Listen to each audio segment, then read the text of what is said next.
Take a look at the t-shirt on the screen there and tell me what is wrong with it. Well, most people would say, well, what's wrong with this is the guy's wearing a Confederate flag. According to the local chapter of the National Association for the Advancement of Colored People, NAACP, this shirt should not be allowed to be worn in government schools. They want it gone. However, what's wrong with this t-shirt? Well, according to the school board in North Carolina, Hillsborough, North Carolina, there's absolutely positively nothing wrong with this shirt. They refuse to ban it. They refuse to ban the Confederate flag from their school districts, opting instead to allow the principals to make the decision. Now, they take a stand against bullying, obviously, but you got to keep in mind, this is my opinion, not theirs, but you got to keep in mind that the people who are most bullied in schools, I will guarantee you, are the guys who are wearing Confederate flags. So if you're opposed to bullying, what are you going to do? Well, ban the Confederate flag? Okay, but when they do these little classes on bullying, first thing they talk about is homosexuals. Okay, so what are you going to do? Ban homosexuals? No, if you can be gay and not be bullied in school, then you can be a proud descendant of the Confederacy and not be bullied. Okay, let's scroll down and take a look at the first couple of sentences of this article. This is CBSNews.com. And in just a moment, you need to stay with me throughout this whole video because we're going to prove to you for a fact that the Confederate flag is not racist. You know, the liberals, the far left, hates everything that has anything to do with the Confederacy. The reason is because it represents, in their mind, Western culture. But it's a little bit deeper than that. They want to ban the Confederate flag. They want a de facto ban, if not a legal ban. They want statues removed. They want Confederate heroes disinterred and relocated. They want the flag placed in museums where nobody can see it. What are they doing? They're setting a precedent. The only thing you have to do to get the flag banned is call it racist.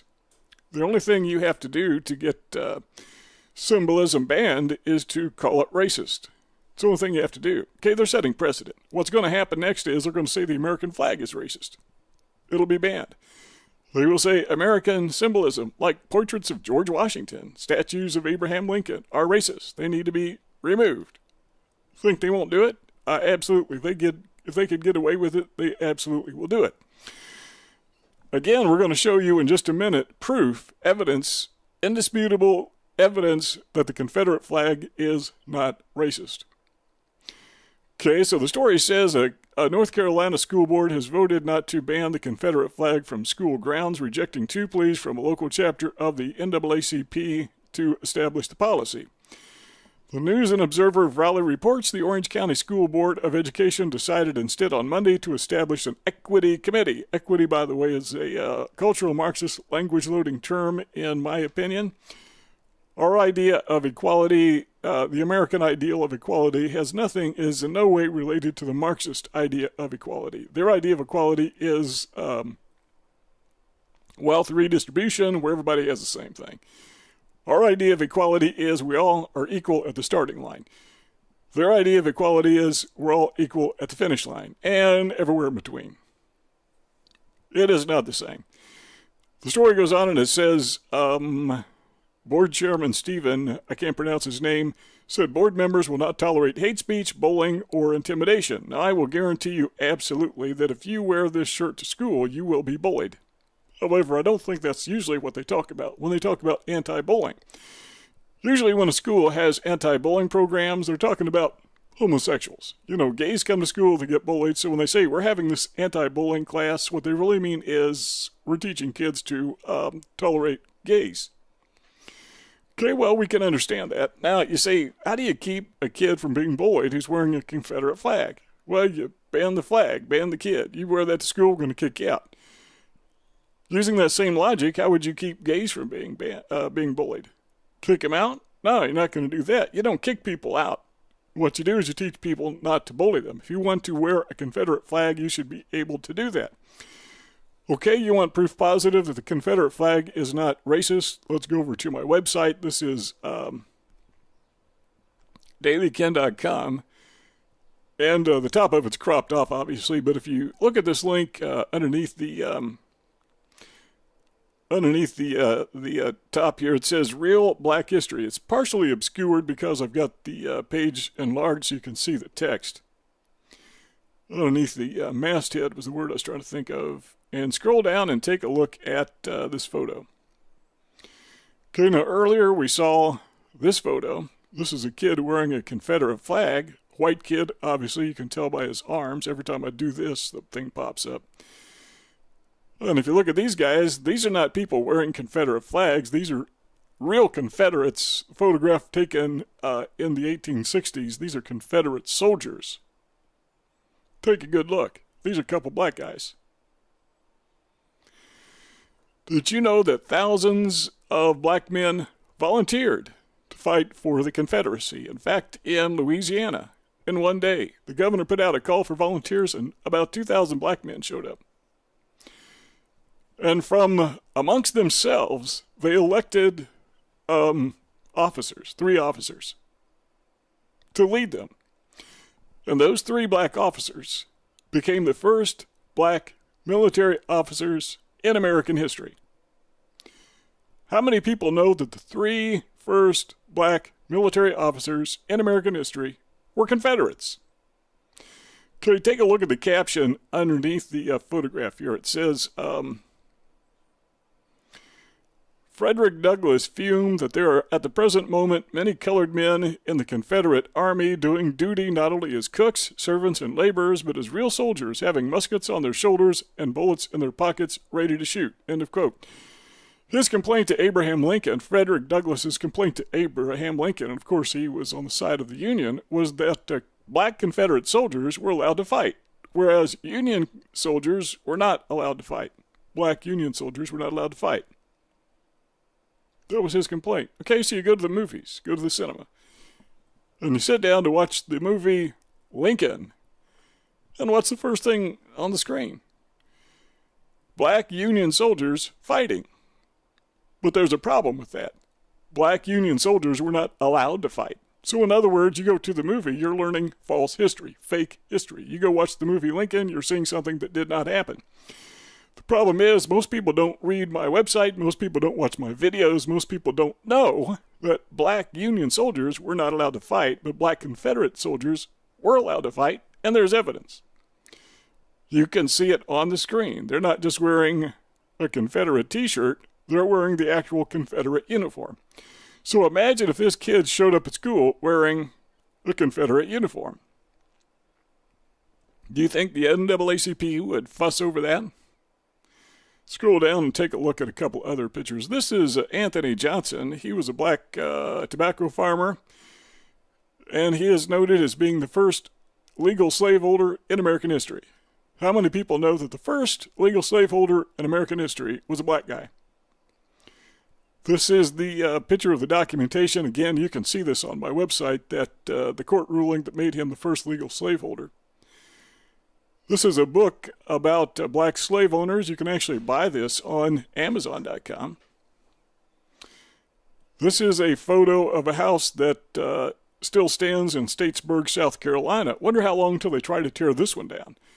Who lived in this house? A guy named William Ellison. William Ellison was the state, South Carolina, the state's largest slaveholder in 1860. He owned more slaves than anybody in the state. William Ellison was black. How many people know the largest slaveholder in South Carolina in 1860 was this guy? There's this picture. This is William Ellison. Okay, this is Carter G. Woodson, who wrote extensively about black-on-black slavery. These are Muslims who are capturing slaves to be sold to the United States. This is a white woman in New Orleans who abused slaves, and because of that prompted a riot. There was a mob of white people who ran her out of town because she abused slaves. Oh, I thought white people liked to abuse slaves. Actually, they did. But when they did, all hell broke loose. Okay, this is her house. You can see in this image here, the image on the left, the people rioted and they burned her house down. That's what that is. This is another photo in the middle taken around 1800 or sometime after 1900 rather. And this is what the house on the right looks like today. Most people did not know that. Okay, this is a black story of a black millionaire in the 1800s. How did that happen? Well, there were a lot of black millionaires during the era in which we were supposed to be a very, very racist nation. This is a photo from Harper's Weekly, January 10th, 1863. This was actually in the magazine. You get a copy of it, you can see it. The picture is titled, Rebel Negro Pickets as Seen Through a Field Glass. Okay, these are two black guys serving the Confederacy, and they are holding what looks like muskets. They're on guard duty. These are black guys serving the Confederacy. I thought the Confederate flag was racist. Who was this guy? This is a guy by the name of Stan Waddy. He was a Cherokee Indian, and he was also the last standing field general in the Confederacy. He was the last field general to surrender to the North. He was a Cherokee Indian. What's more, he was the chief of the Cherokee Nation. A lot of people are unaware of this, but the Cherokee Nation actually voted to support the Confederacy. And the chief of the nation became a general. Well, look at these guys. These are Cherokee Indians who were veterans who served the Confederacy. This photo taken in 1903, and what they're holding there is the Confederate flag. Again, these are Indians. They're wearing the same flag that this guy is wearing on his back. So it seems to me what this guy is doing, I hate those pop-ups, what this guy is doing is he is supporting Cherokee Indians. But not according to the spin, what he's supporting is racism.